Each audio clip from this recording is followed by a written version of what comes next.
तो कल जो हम बात कर रहे थे, आज उसके आगे बात करना शुरू करेंगे।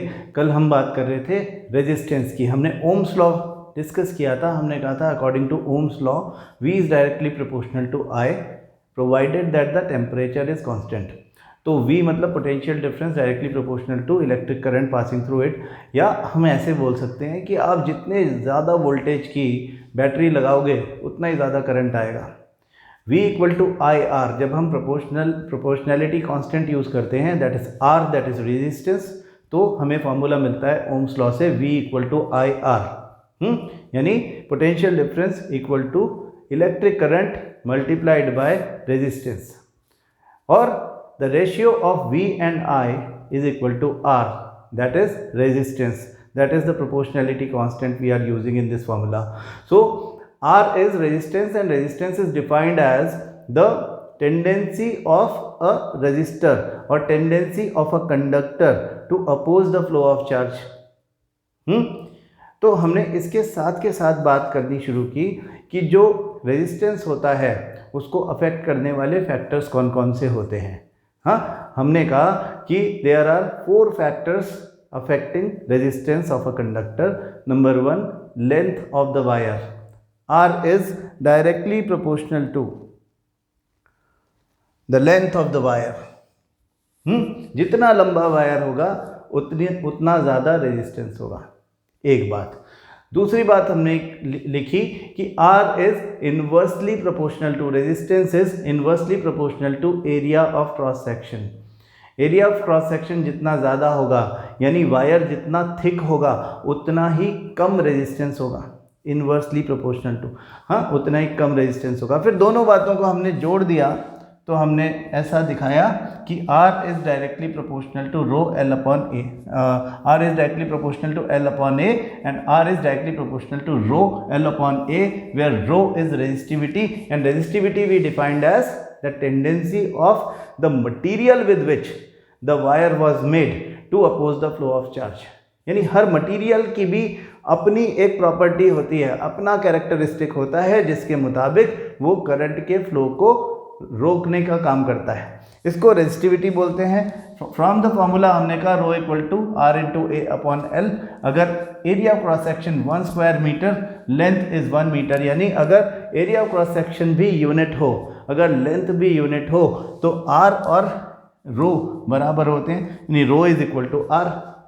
तो हमने यहाँ से एक डेफिनेशन निकाला कि resistivity is the resistance of a conductor having unit area of cross section and unit length. किसी 1 मीटर लंबे वायर का जिसका 1 square metre area of cross section हो, रेजिस्टेंस ही उसकी रेजिस्टिविटी है। ठीक है, हमने इससे इसी फॉर्मूला से इसका SI यूनिट भी निकाल लिया। Ohm is the unit for resistance, area metre square, metre into metre लिखा, upon L is metre, metre से मीटर कैंसिल हुआ तो ohm metre is the resistivity's SI unit.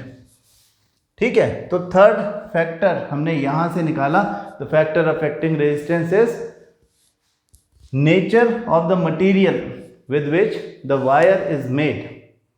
And number 4, the fourth factor which affects this is the temperature. Temperature अगर ज़्यादा होगा तो फिर resistance भी फ्लक्चुएट कर सकता है, बढ़ सकता है, क्योंकि मटेरियल के जो पार्टिकल्स जिनसे वायर बना है उसके जो पार्टिकल्स हैं वो वाइब्रेट करने लग जाएंगे।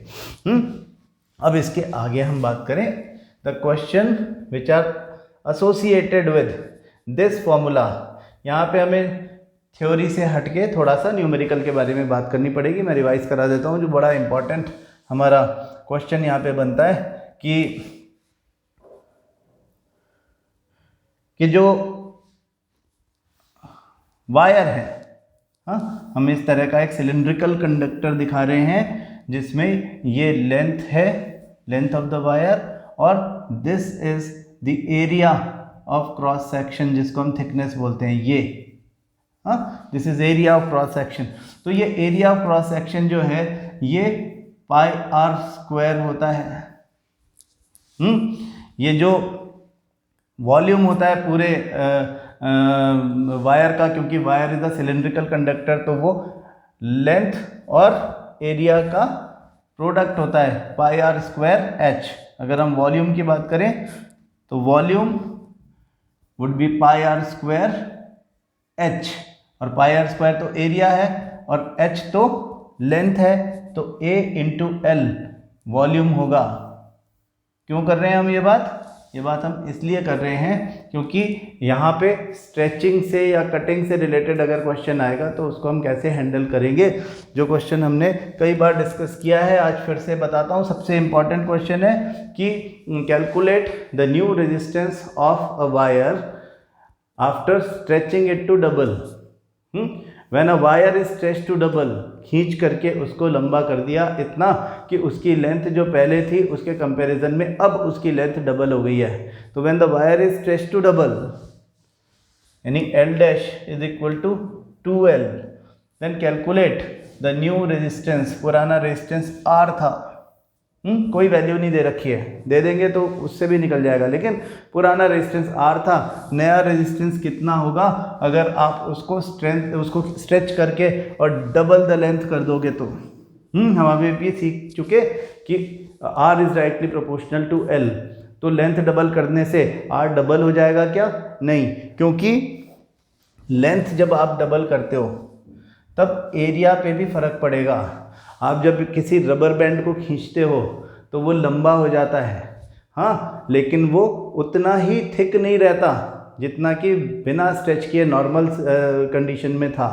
उसको स्ट्रेच करने से वो थोड़ा थिन हो जाता है।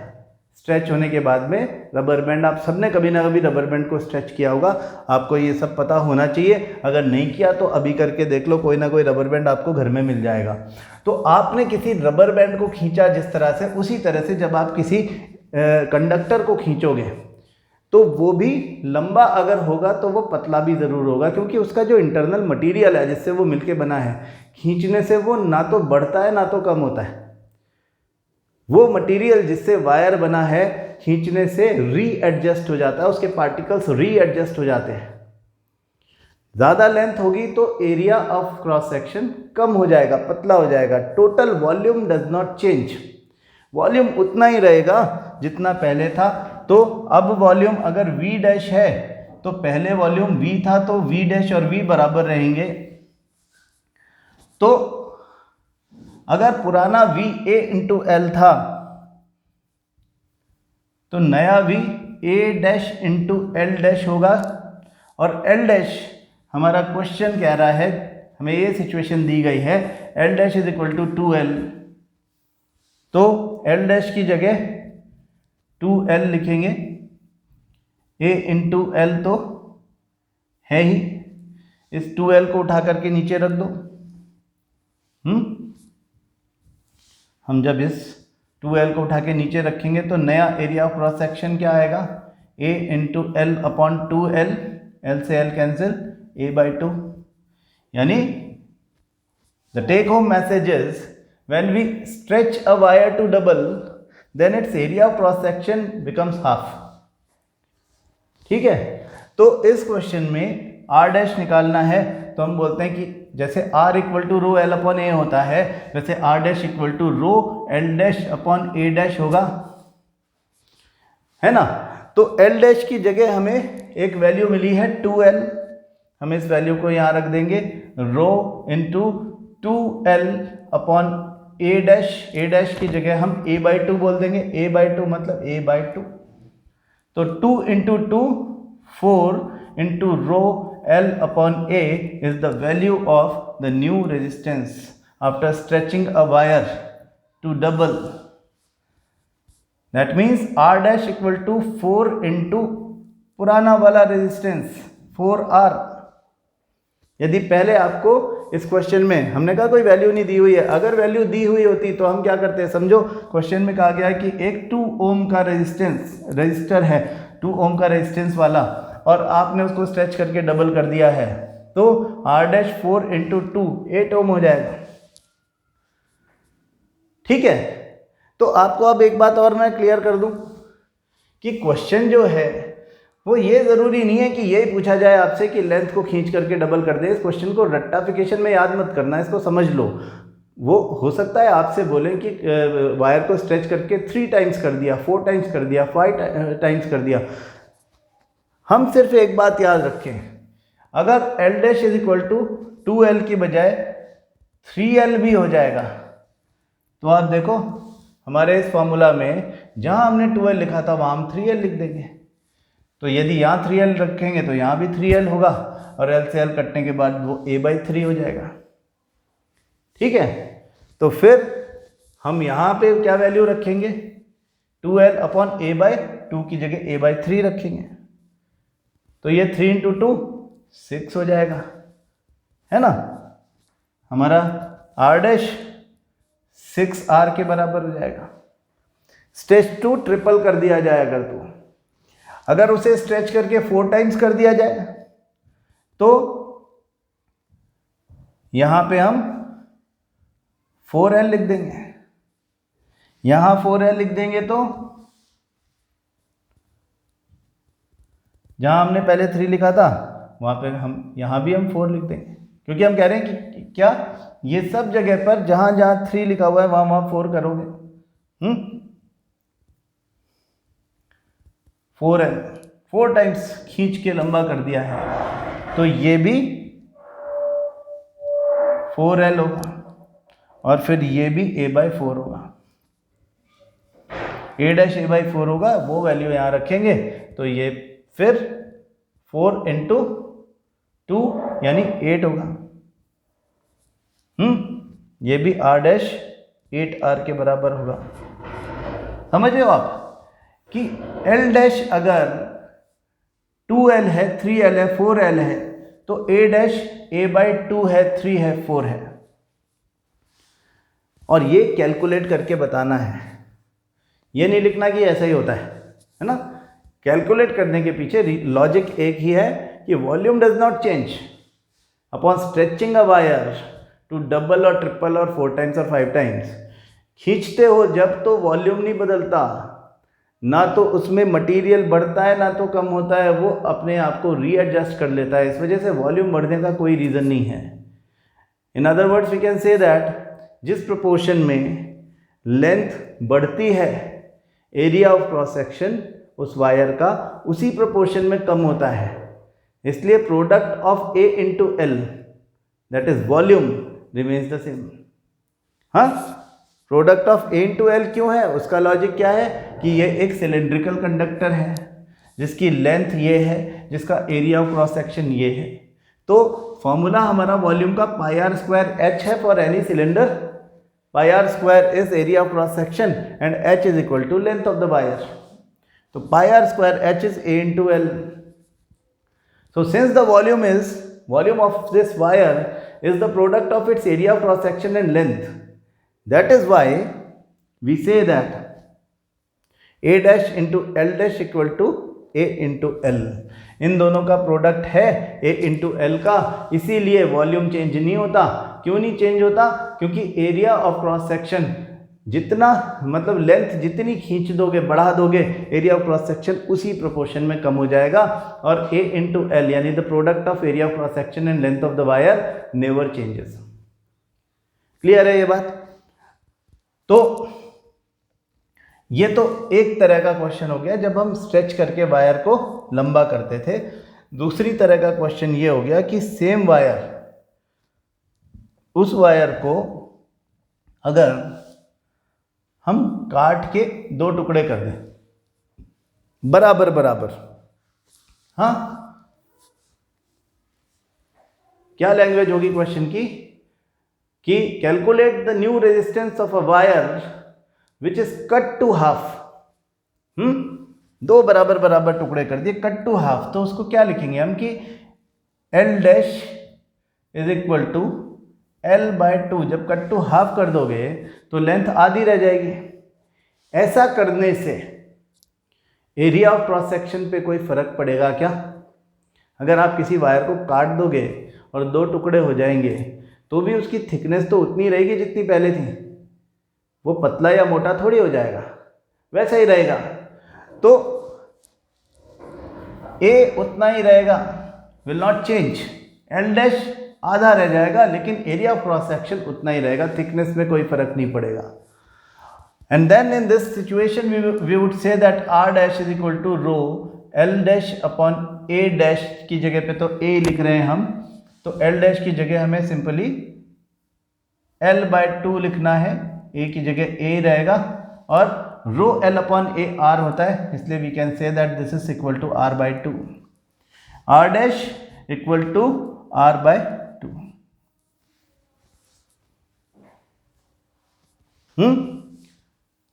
काट के दो टुकड़े करने पर एरिया ऑफ क्रॉस सेक्शन कम नहीं होता, बढ़ता भी नहीं है, रिमेन्स अनचेंज्ड।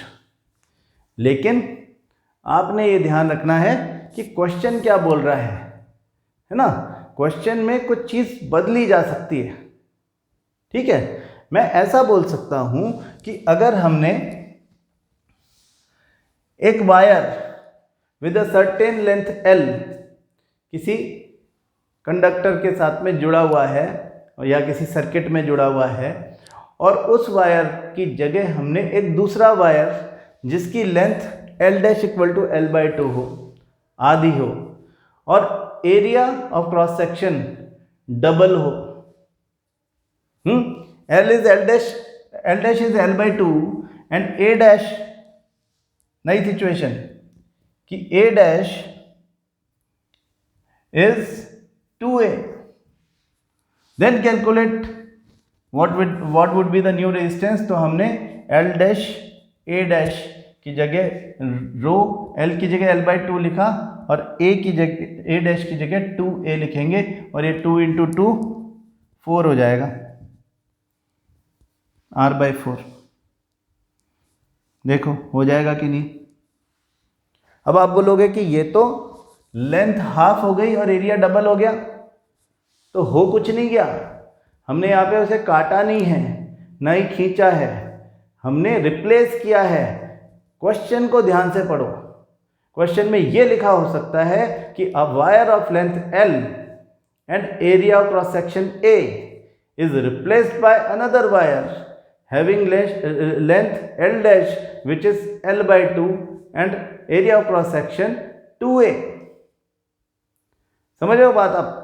तो ये बातें सारी एक दूसरे के साथ में जुड़ी हुई है। क्वेश्चन ऐसा नहीं है कि एक ही तरह से सीखें, उसके सारे एस्पेक्ट्स देख लो। आपके एनसीईआरटी में क्वेश्चन दिया हुआ है कि एक वायर के 5 टुकड़े कर दिए, याद है आपको कि एक वायर के 5 बराबर बराबर टुकड़े कर दिए, और फिर उन 5 बराबर बराबर टुकड़ों को आपस में parallel to each other combine कर दिया। ठीक है, तो calculate the resultant resistance of this parallel combination. ठीक है, this question gives a challenge कि आपके कंसेप्ट कितने क्लियर हैं। तो आपको कंसेप्ट ये समझ लेना चाहिए कि ये अगर 5 टुकड़े बराबर बराबर कर दिए तो जो लेंथ पहले पूरी L थी, 5 बराबर बराबर टुकड़े कर दिए, तो हर टुकड़ा L/5 L/5 L/5 L/5 L/5 length का होगा, है ना। ये 5 हर टुकड़े का लेंथ अब पहले वाले का 1/5 है। तो length of a single wire, a single piece of this complete wire is 1/5 of the initial length, the total length of the wire. तो इन सबके इंडिविजुअल रेजिस्टेंसेस कितने होंगे? R डैश, देखो वायर काटने से एरिया ऑफ क्रॉस सेक्शन पे कोई फर्क नहीं पड़ा, मैं उसको R डैश लिख रहा हूं, पहले इसका पूरे का रेजिस्टेंस R था, अब नया रेजिस्टेंस एक टुकड़े का, इसका जो है वही इसका होगा, वही इसका होगा, सबकी लेंथ बराबर बराबर है, सबका एरिया ऑफ क्रॉस सेक्शन बराबर है, और सब एक ही मटेरियल से मिलके बने हैं, यानी सबकी रेजिस्टिविटी भी सेम है। तो सबका रेजिस्टेंस R डैश अगर इसका है तो इसका भी R डैश होगा, इसका भी R डैश होगा, इसका भी R डैश होगा, इसका भी R डैश होगा। कोई से भी 2 पीसेस ऐसे नहीं हैं जिनका रेजिस्टेंस एक दूसरे से फर्क हो, अलग हो, डिफरेंट हो। तो R dash equal to rho L dash upon A। Area of cross section पे कोई फर्क नहीं पड़ा and resistivity is the constant. Resistivity constant रहती है एट अ गिवन टेम्परेचर। आपसे ये अगर पूछा जाए कभी कि एक वायर है उसे काट के हाफ कर दिया जाए, what will be the changed resistance and resistivity, तो आप लिखोगे रेजिस्टेंस कैलकुलेट करके कि इतना होगा, L/2 हो गया तो हाफ होगा, लेकिन resistivity does not change, it remains constant, है ना। तो R dash equal to rho L dash upon A में L डैश की अगर वैल्यू रख दें तो L डैश कितना है, L/5 है। तो हर किसी सिंगल टुकड़े का रेजिस्टेंस रो L/5 अपॉन ए है। रो L upon A was the total resistance of this wire, तो उसके एक टुकड़े का रेजिस्टेंस रो L अपॉन ए की जगह R लिख दें अगर, तो R/5 होगा कि नहीं होगा, R dash equal to R/5। तो इसका मतलब ये भी R/5, ये भी R/5, ये भी R/5, ये भी R/5, ये भी R/5, और इन सारे R/5 वाले टुकड़ों को एक दूसरे के साथ इस तरह से पैरेलल जोड़ दिया किसी सर्किट में। समझ रहे हो बात को। तो resultant resistance of parallel combination calculate करो, है ना। इन सब का जो पैरेलल कॉम्बिनेशन में लगे हुए 5 रेजिस्टर्स हैं, इन सब का equivalent resistance of parallel combination calculate करो। तो हमें पता है कि equivalent resistance of parallel combination, हालांकि अभी हमने वो फॉर्मूला डिराइव करना दोबारा से सीखना है, मतलब रिवाइज करना है, लेकिन आपको क्योंकि हम पढ़ चुके हैं इसलिए ये पता है कि 1/RP equal to 1/R1 plus 1/R2, ये 5 टुकड़े हैं तो मैं ऐसे लिख सकता हूँ ना, 1/R3 plus 1/R4 plus 1/R5, ऐसा लिख सकता हूँ। लेकिन ये सबके सब तो R डैश है, R1 भी, R2 भी, R3 भी, R4 भी, R5 भी, ये सब के सब एक ही बराबर है, R dash R dash R dash R dash R dash, और R डैश इज R/5। देखो R dash is equal to R/5 हम पहले प्रूव कर चुके। तो हर किसी R डैश की जगह में अगर R/5 लिखूंगा तो कैसे लिखूंगा, R/5 मतलब 5 ऊपर चला जाएगा, यहाँ पे जो 1 है इसकी जगह पे 5 आ जाएगा, R/5 R/5 R/5 R/5 R/5, क्योंकि R डैश डिनोमिनेटर में है। तो 1/RP हम निकाल रहे हैं, क्या करेंगे, 1/RP इक्वल टू इसका LCM ले लेंगे सबका, तो ये R हो जाएगा और ये हो जाएगा 5 + 5 + 5 + 5 + 5, यानी 25/R is the value of 1/RP। ठीक है, तो इसका मतलब RP is calculated as R/25।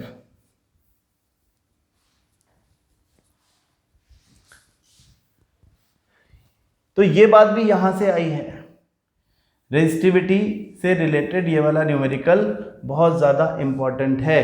Resistivity का और थ्योरेटिकल वैल्यू जो है वो ये कि रेजिस्टिविटी जो है वो रेजिस्टेंस को अफेक्ट करती है, लेकिन रेजिस्टेंस की तरह से लेंथ और एरिया ऑफ क्रॉस सेक्शन पर डिपेंडेंट नहीं होती। अगर area of cross section wire का बदल भी दिया जाए, उसको काट दिया जाए या खींच करके बड़ा कर दिया जाए, जो मर्जी कर लो आप, कोई फर्क नहीं पड़ता। हाँ, रेजिस्टिविटी तो उतनी ही रहेगी। रेजिस्टिविटी जितनी कम है रेजिस्टेंस भी उतना ही कम होगा। ये तो हमको फॉर्मूला देख के पता चल गया है ना। R equal to rho L upon A, L और A अगर हटा दें, अगर दोनों को 1/1 कर दें तो R और L बराबर हो गए, मतलब R is directly proportional to L, यानी जिस कंडक्टर का R का वैल्यू छोटा चाहिए उसकी रेजिस्टिविटी छोटी होनी चाहिए, और जिसकी रेजिस्टिविटी कम होगी उसी का रेजिस्टेंस कम होगा। तो अगर किसी वायर की रेजिस्टिविटी कम है तो उसका रेजिस्टेंस कम है, तो मतलब it will allow more current to pass through it for a given voltage, for a given potential difference. That means that this wire which is having a lesser resistivity comparatively would be a better conductor as compared to others. ठीक, better conductor होगा वो, अच्छा conductor, ज़्यादा अच्छा conductor होगा वो। तो हम क्या करेंगे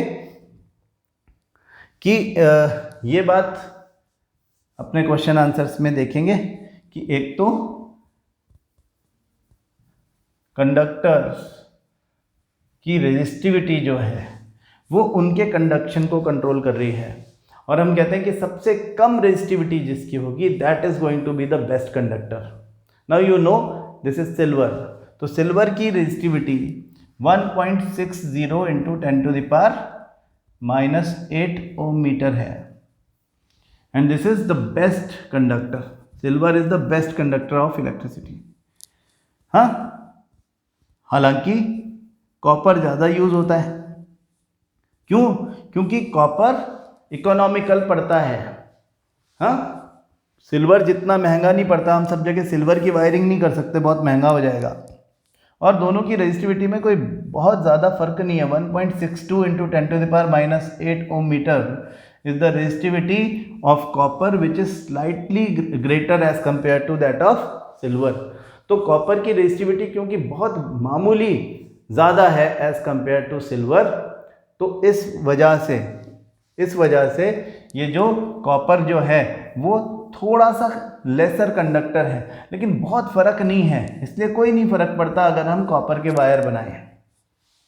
हाँ, जिसकी रेजिस्टिविटी कम होती है उसका रेजिस्टेंस भी कम होता है, और इस वजह से heating effect of electric current भी कम हो जाता है। हाँ, अगर हमको ज़्यादा heating effect of electric current चाहिए, जैसे कि हीटिंग डिवाइसेस, तो हम उनकी जो कॉइल होती है, उनका जो सेंट्रल कंडक्टर होता है, उसको हम नाइक्रोम जैसे किसी अलॉय से बनाते हैं, जिसका मेल्टिंग पॉइंट भी ज़्यादा हो कंपैरेटिवली, और जिसकी रेजिस्टिविटी किसी भी इंडिविजुअल मेटल के कंपैरिजन में ज़्यादा हो, जिससे कि R का वैल्यू बढ़ेगा तो हीटिंग इफेक्ट ज़्यादा होगा, वो ज़्यादा गर्म हो जाएगा। जबकि ट्रांसमिशन वायर्स कॉपर का बनाने का ये हमें एक एडवांटेज है कि क्योंकि उसकी रेजिस्टिविटी बहुत कम है, इस वजह से उसका रेजिस्टेंस भी कम होगा और heating effect of electric current minimum रहेगा। And that is the reason why कि जब R का वैल्यू कम रहता है और हीटिंग इफेक्ट का वैल्यू कम रहता है, तो loss of energy in the form of heat from electricity minimise हो जाता है। That is the advantage. तो हम इनके बारे में जो ये बातें हम कर रहे हैं, रेजिस्टिविटी और रेजिस्टिविटी से रिलेटेड दूसरी बातें, साथ में ओम्स लॉ से रिलेटेड, रेजिस्टेंस से रिलेटेड बातें, रेजिस्टेंस को अफेक्ट करने वाले फैक्टर, इन सब से रिलेटेड आज हमने न्यूमेरिकल की बात करी। कल थ्योरी में क्या आएगा हम उन क्वेश्चंस को डिस्कस करेंगे। उन थ्योरी से रिलेटेड क्वेश्चंस को मैं आपको वैसे ही लिखवाऊंगा, दिखा दूंगा कि इसके आंसर किस तरह से लिखने चाहिए। उसके बाद हम कॉम्बिनेशन ऑफ रेजिस्टर्स की बात करेंगे। Thank you.